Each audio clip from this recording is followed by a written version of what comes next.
Shonen Jump offers a myriad of series to read, with new titles popping up all the time. Some propel themselves swiftly to success, many are squandered before they are even published, and others release but shortly fall into obscurity. Sometimes, just sometimes, Shonen Jump produces a diamond in the rough. These diamonds can take time to formulate, but others come out pre-compressed and shining. According to the internet, one series is the dwarf star of these diamonds. A smash hit before it even truly got going. But does it really live up to the hype?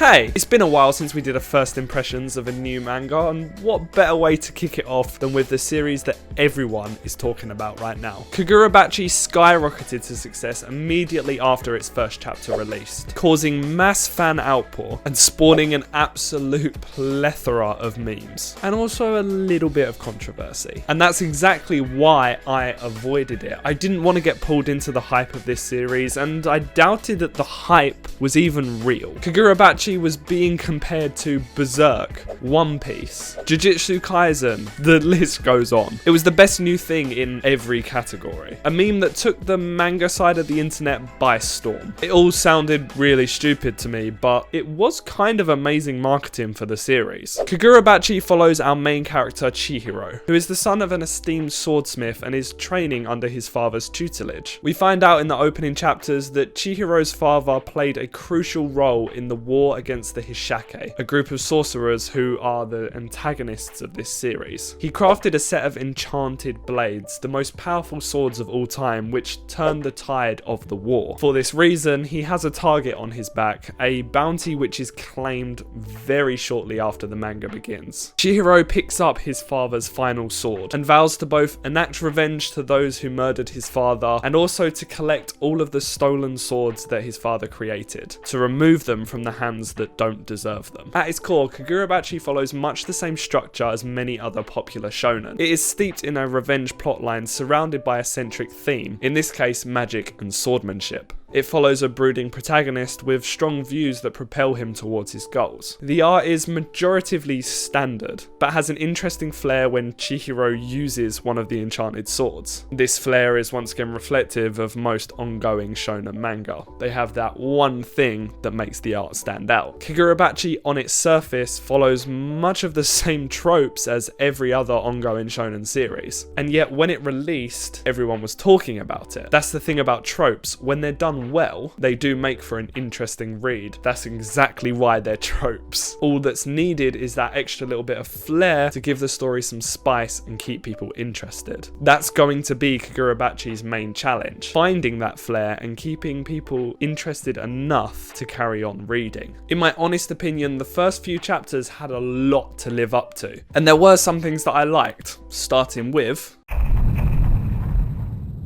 I really enjoyed the main character Chihiro's design. He has that brooding but cool main character look to him. As you know, I'm a sucker for shonen, so this just worked for me. We haven't been introduced to too many characters, but each of their designs is good. However, the real triumph in the design here is the way the powers work. A series using magic is always going to have cool designs, but the way the powers in Kagurabachi are presented, deforming the body for example, lends into genres that I normally lean towards, like horror. It's going to be interesting to see the power scaling in this series and how this scaling will affect the designs we see. My personal theory is that as people get stronger, the dysmorphication of their bodies will get worse. Alongside this, the presentation of Chihiro's sword ability is absolutely fantastic. I adore the way it looks and how the smoothness is reflected in the artwork. It's very reminiscent of the Demon Slayer anime, but the animalistic design of the koi fish does enough to set it apart. Every shonen series has a driving force, which is the main aim of the story. Kagurabachi follows a similar trend, setting out a revenge plotline, but it also has the added flair of Chihiro's need to collect the enchanted swords. This gives a measurable goal for our main character team, and I'm assuming the new owners of these swords will use said swords and need to be defeated in order to get them back. It has this very video gamey style to it, which isn't something I can particularly recall in any of the series that I've read. I think it was really important for Kagurabachi to have something else alongside the revenge plotline, because that is something that has just been rinsed and repeated throughout shonen's history.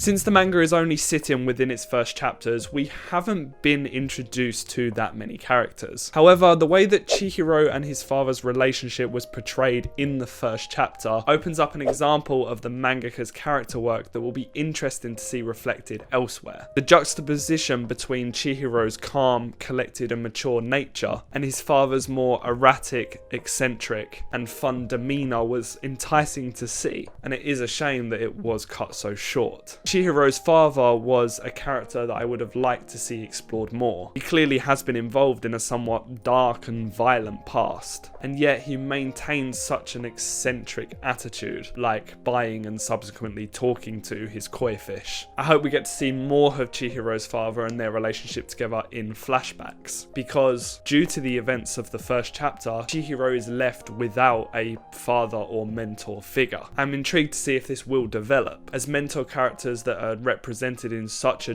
juxtaposing way to the main character are always very enticing to me. So, did Kagurabachi live up to the hype? I'm going to disappoint you with the vague answer of, I don't know yet. I went into this knowing that the whole hype thing was a bit of a meme, and as such my expectations were not as heightened as they normally would be. There is nothing inherently bad about Kagurabachi, but there is also nothing groundbreaking being shown here. It uses the normal shonen tropes well so far, and it has enough intrigue to draw people in, but in an industry where cancellation is around the corner for any and every series, I don't think it does enough to set it apart. I hope Kagurabachi is able to maintain its momentum, but I cannot shake the feeling that the momentum that came from the chapter 1 meme has set the bar a little too high. I guess only time will tell.